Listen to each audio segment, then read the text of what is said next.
Bulletin 13च्या बातमीपत्रात आपले स्वागत। येवले शहराच्या मनमाड कोपरगाव रोडवर 6:45च्या सुमारास एक 16 टायर ट्रक कंटेनर महामार्गावर येणाऱ्या प्रत्येक गाडीला चिरडत दुचाकी तसेच 4 चाकी ट्रॅक्टर ठोकल्याने येवला शहरात दहशत पसरली आहे।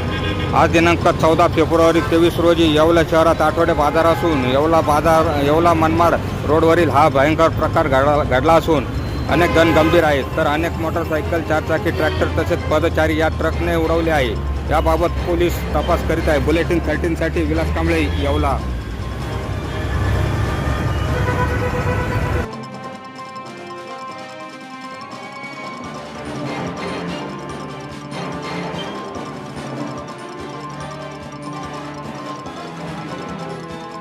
सांगा।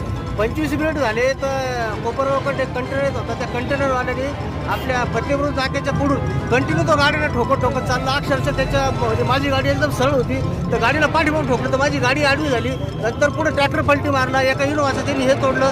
त्यानंतर पुढे जाऊन एक मोटरसायकल त्याच्या चाकाच्या पुढे होती, त्याचं पुढच्या गाडीचं चाक त्याचं अक्षरशः माणसाच्या अंगावर जात होतं। आम्ही त्यांना बोलत होतो तरी तो कुठल्याही प्रकारे ऐकत नव्हता। नंतर चौक गेला, तिथं पोलीस वगैरे पुढे नव्हतं आणि त्यानंतर तो सरळ पुढे एस टीला सुद्धा तो कंटिन्यू पुढे ओव्हरटेक करत गेला। नंतर त्यांनी 7-8 मोटरसायकल सुद्धा उडून टाकल्या। माझ्या गाडीचं एवढं मोठं नुकसान केलंय। आज तुमचं नाव?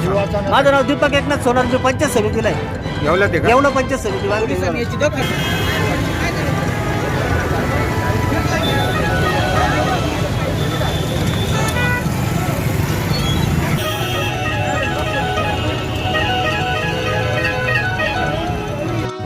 आम्ही आमच्या 2 नंबरच्या लाईनीत होतो। कंटेनरवाला मागून आला, दारू पिला होता। पोलीस सगळ्या 6 गाड्या उडवल्या त्यांनी, त्याच्यात आमची एक गाडी सुकेण्याची आहे का तुम्ही? हो।